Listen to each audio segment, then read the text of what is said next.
Are you tired of losing home after home when making offers in the seller's market? Hi, I'm Liz Wilgeroth with Homes by Liz and One Sotheby's International Realty. So it is a seller's market as there are way more buyers than sellers.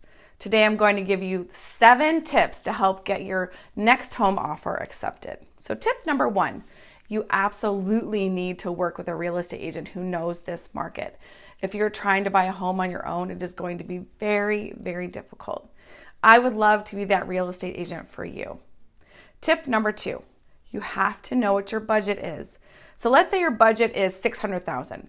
If you are going to be competitive, you better start looking at homes in the $500,000 range. When you look at homes in this price range, this gives you room to bid above the asking price, which makes you more competitive. Tip number 3, if you desperately want a home and there's no other home that you like, I suggest you offer to pay the seller's closing cost. Now, this is a big term because it will save the seller a lot of money, and it also shows that you're very serious about buying the home. Paying the seller's closing costs can be a great way to be able to compete with a cash buyer. Tip number 4, you can reduce the inspection time to 2 or 3 days. But if you're going to do this, you need to make sure that your real estate agent can get an inspector out in that time frame. So tip number 5, when the seller's agent is asking for highest and best, that means you go highest and best. For example, on my last listing, I had 13 offers and only one of them won the home.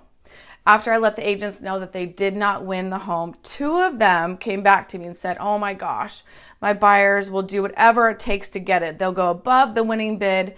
And I had to explain to them, listen, I asked for highest and best. And from this conversation, it seemed like what they gave before was not their highest and best. You never want to regret not going to your absolute highest and best budget to win a home. I had a lot of disappointed buyers and buyer's agent, and one buyer's agent said, "This transaction will haunt me the rest of my life." That was funny. Tip number 6, try and pay cash for the home. If there is a way you can borrow money from a family member and pay cash, that will definitely help. And tip number 7, you will need to use a local lender to do your pre-approval.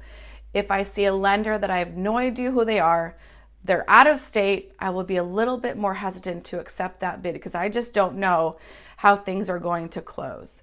We have many reputable local lenders here in Brevard County, and I would love to share those with you.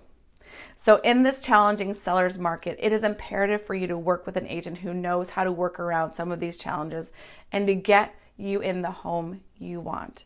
I would love to help you purchase your next home, so please give me a call, 321-750-1291. Thanks, guys.